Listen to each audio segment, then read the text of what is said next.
then talking to other caregivers, this is pretty much what happens is when they leave the rehab, they hand you a bag of medicine and say, here you go, here's his meds. And they've told you to get the shower ready, have grab bars and a shower chair. And that's kind of it. You're off on your way to figure life out. And it's difficult.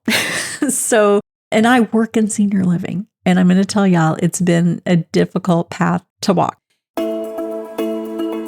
Welcome to Aging in Style, the podcast dedicated to celebrating aging and what it takes to do it well. I'm Lori Williams. I'm a certified senior advisor and senior housing expert. In each episode, you'll learn stories of older adults who are thriving in their 70s, 80s, 90s, and in some cases in their hundreds. Whether you're an older adult or the child of an older adult, this podcast is filled with insightful resources, organizations that are doing incredible work, and stories that will inspire you to volunteer, learn, and who knows, maybe even skydive in your golden years. Hi, welcome to today's episode of Aging in Style. I'm so glad you've tuned in today because I have something I want to talk about that I hope will be of interest and benefit to you. So I'm going to be completely transparent and honest, as I always do try to be. But I want to talk about caregiving and caregiving from the perspective of the caregiver. So for 17 years, I have worked in senior living. I have talked to so many spouses and daughters and sons who are caring for a family member, and I've given them great advice, which is, it is great advice. But I have the unique perspective now of being on the other side. I am the caregiver now for my husband. So what happened, if you don't listen to the show regularly, is that my husband, Mark, at age 62, had a stroke on Christmas Day, 2022. First stroke was Christmas Day, and then he had 3 more strokes a couple of days later. So unfortunately, the strokes affected his right side. It affected his speech, so communication is difficult. And we're lucky that he has had fantastic rehab and care and is still getting rehab. But it's a journey, and he's been back home now, I guess, about 2 months. I've been his advocate along the way. I've done several episodes about the journey if you want to go back and listen to those and what I've learned along this path. But he came home about 2 months ago, and then I stepped into the role of being his caregiver. And I may have said this before, but, I was kind of surprised. And then talking to other caregivers, this is pretty much what happens is when they leave the rehab, they hand you a bag of medicine and say, here you go, here's his meds. And they've told you to get the shower ready, have grab bars and a shower chair. And that's kind of it. You're off on your way to figure life out. And it's difficult. And I work in senior living. And I'm going to tell y'all, it's been a difficult path to walk. Anyhow, what I want to talk about is, I've given all this advice through my years working in senior living, but now I'm on the other side of it. So I want to first explain why when we tell caregivers do XYZ, a lot of times they don't do it. And then I want to give you my top 6 tips that I think truly will help caregivers. So to kind of get started with, this is, what we all say to caregivers. And, I am so guilty of this. I've said this all the time, and it is great advice, but it's number 1, you got to take care of you. You can't pour from an empty cup. Yeah, I understand. 100%. But here's the deal. When you are the caregiver, especially in the early days of it, I would say you're trying to figure out how to meet the needs of your spouse or your parent. My husband's needs are pretty significant. It could always be more. I know other people deal with a lot more, but for us, and I'll just be honest and transparent, is that he is in a wheelchair and he can get himself in and out of a chair and he can get to the bathroom on his own, which is great. But he does need help with showering. He does need me to make his meals, help him to get dressed, help him during the night out of bed because he can't get out of our bed on his own and into his wheelchair. Plus, I don't want him doing that because I don't want him to fall. I don't want him to do that on his own. But when someone is up 3 times during the night, that means that nobody's getting a full, solid, good night's sleep. So there's, issues there. So in best coming from our hearts, we're asking caregivers or telling caregivers, you've got to take care of yourself. So one, yes, I get that. But the reason we don't always listen is because we're tired. We are not completely engaged. And maybe I speak just for myself, but I will say this, that I found myself, and this is when you know that you're coming into like the caregiver burnout. I found myself like crying like about 3 weeks ago, like every day crying a little bit, just so not like me. I rarely ever cry. And I was starting to freak a lot of people out with this, just suddenly crying thing. And what it was, and I was just so tired and trying to run my business, trying to do so many other things and so many balls you have to keep balanced when you are suddenly the caregiver and in charge of everything for your family, right? So being the spouse, and it's different for everyone. Now we're younger for something like this to happen. I'm 59, my husband just turned 63, but I still work. I still run a business. I love my business and have a great team. And luckily we've managed to keep everything going through this. But added on top of that is all the duties that my husband did. So taking care of a house, which we have a 26-year-old house, and, things are happening. I've had to deal with a yellow jacket infestation, a leak in the attic. I mean, just so many things, appliance issues. These are things that I normally would have had nothing to do with, that my husband would have taken care of it. But now I'm responsible for this, paying all the bills, making sure the taxes are done. I mean, just everything you can think of now rests on my shoulders, which is common when you suddenly are into the role of caregiver. So when you say to a caregiver, here are the things you need to do to take care of yourself. You need to exercise. You need to eat properly. You need to go out to dinner and go get a massage. That sounds so wonderful. Those are all great tips. But when you are living it and you're exhausted and you're trying to find a balance, all that just sounds like noise, like white noise, right? The other thing people always say, make sure you take care of you and go to the doctor and keep up with your appointments. Okay, I was thinking that when all this first started, so I made all my appointments. And you know what I have not done is follow up and get my blood work done. And it's been 4 months since I went for my regular checkup. It has been 4 months. And I'm going to tell you why I haven't gone. Because it's the easiest thing not to schedule. It's just the easiest thing when you look at your schedule and all the things you have going on during the day. And it's like, you know what? That one can wait. And it shouldn't be that way. I realize that because I should be thinking about my health and make sure that, my numbers are good, my cholesterol and all of that. But it's the easiest thing to cancel. Going to the dentist, have I made my appointment? No. I made sure my kids went. I have not gone. And again, I'm not saying that's right because it is not right. But the reason caregivers don't take care of these things is because it's the easiest thing not to do.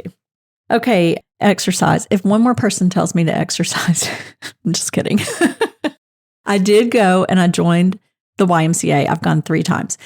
Again, the reason why is I am running around like a chicken with his head cut off. I'm so busy doing things because I'm doing laundry, I'm cleaning the house, I'm taking care of my husband, I'm running a business, I'm making sure my kids have what they need, the dogs are taken care of. It is a lot. And I realize it's something I need to schedule in, and I have not gotten to that point yet. But just know when you tell someone to exercise and they're a caregiver, they understand. We know it, and you might get punched. And I'm just kidding. Just kidding. But we know.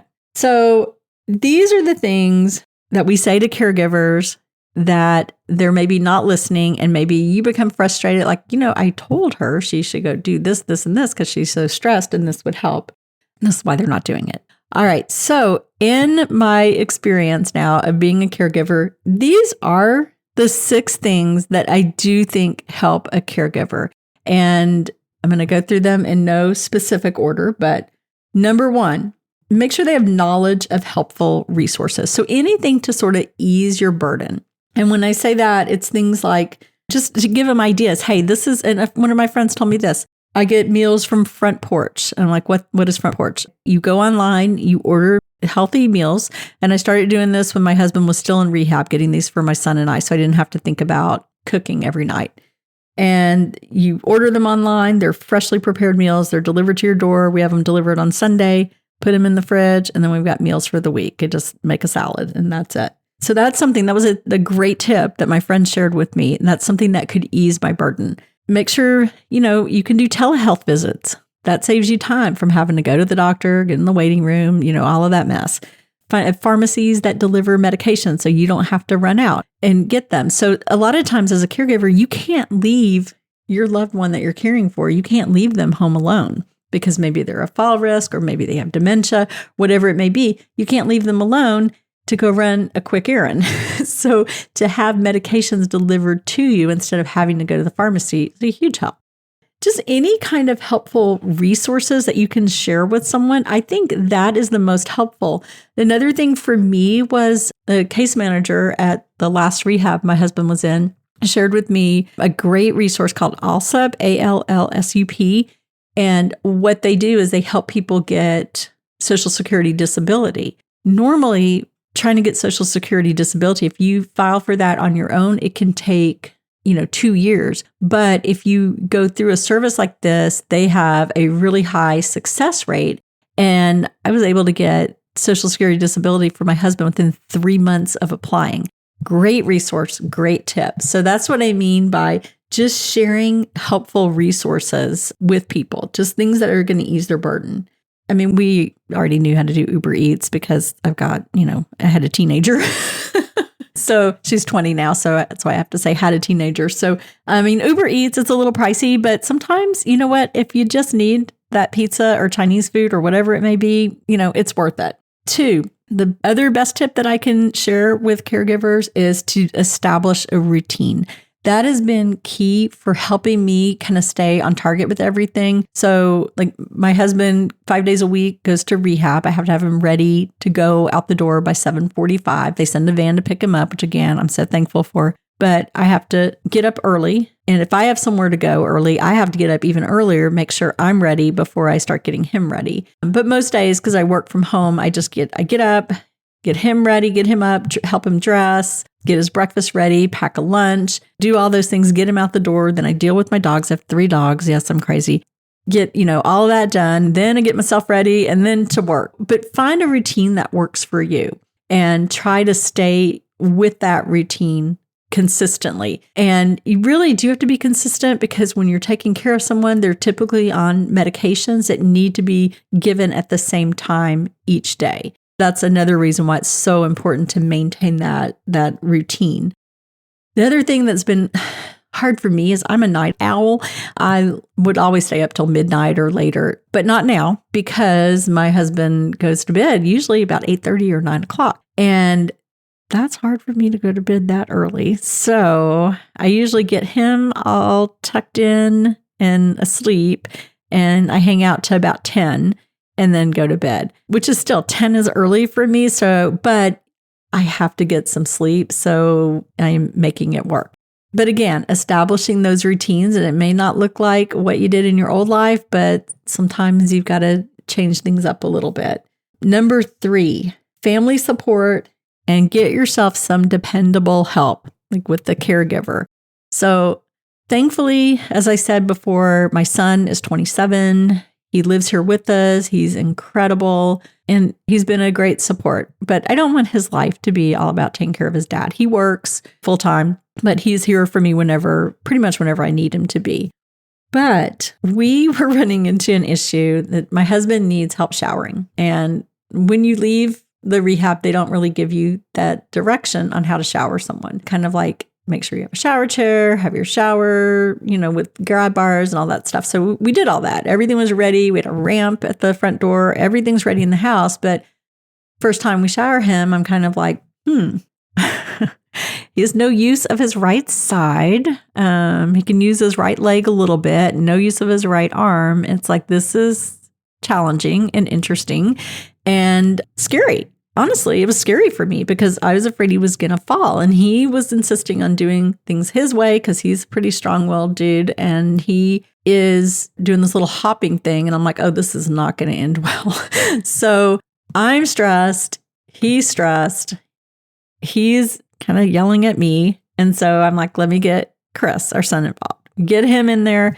And, he's helping, but he's like, Mom, this is so stressful. So we're both like, this is like the worst thing every time we have to think about shower time. And so I had a few weeks ago, sort of like a little bit of a breakdown. And this is when you know that you are kind of burned out. When you've kind of hit that burnout mode is when you start doing things that are not normal for you. So not normal for me is crying. I just am not a crier, never have been.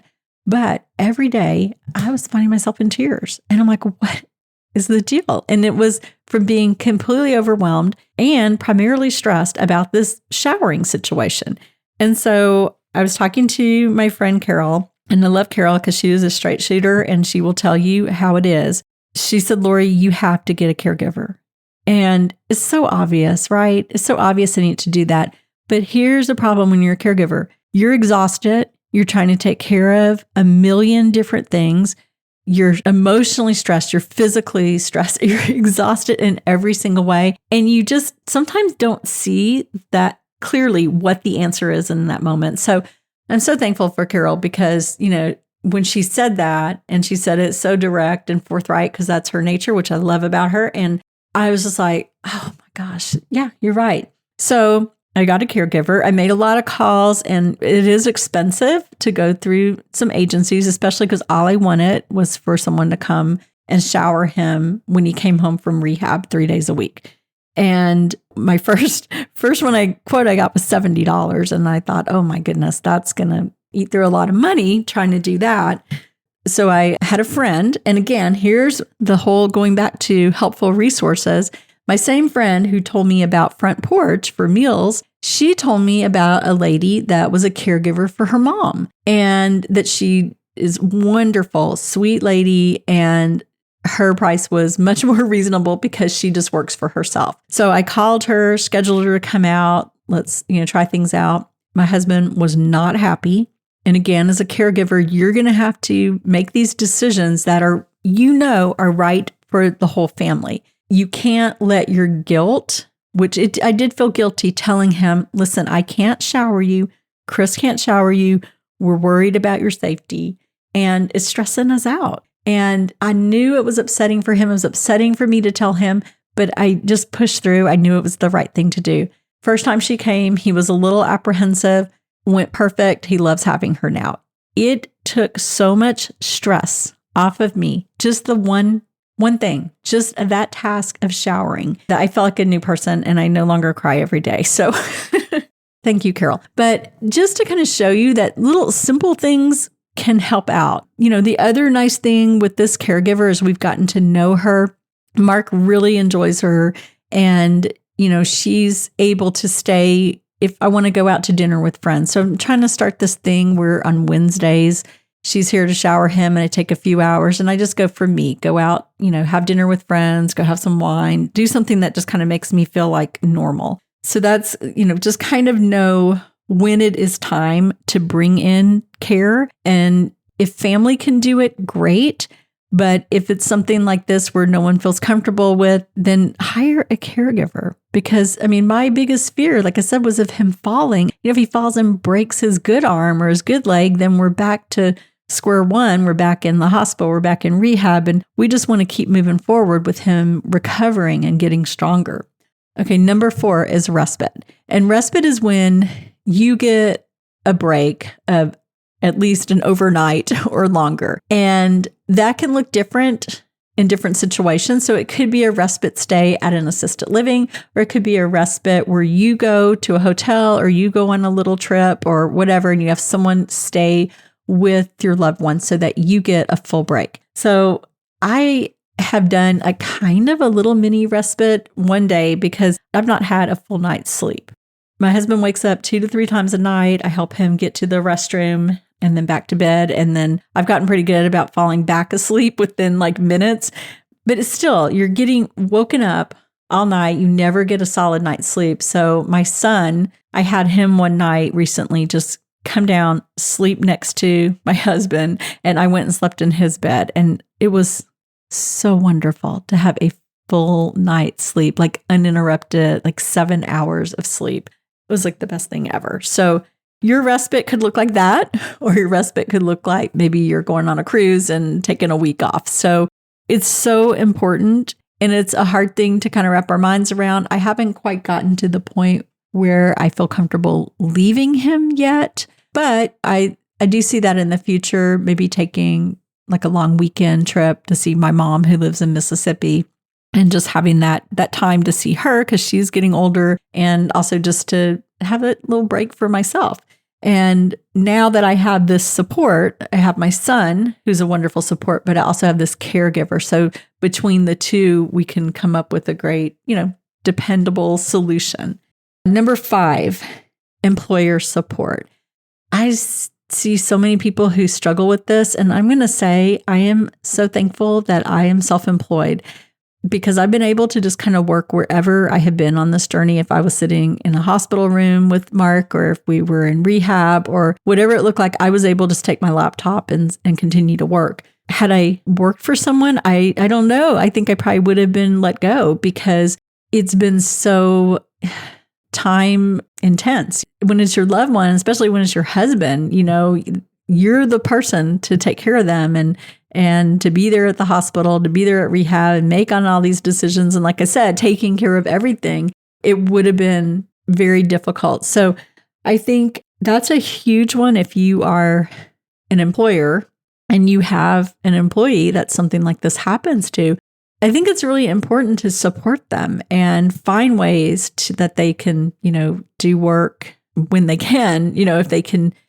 do it. What is the word? Remotely, or maybe take some kind of a leave. But my heart just breaks for people who are in a situation where they end up losing their job because they are trying to be the caregiver and do everything. So that would be a tip of how we could maybe help and support people who are in this role of caregiver. If you're an employer, be supportive in any way that you can. And number 6 is just for friends and family, just be understanding, just listen. Sometimes you just want to vent, right? And then sometimes you do want advice, like Carol giving me that advice was great, but sometimes you don't want to hear, you need to go to the gym, or you need to do this, you need to take care of yourself. Yeah, we know.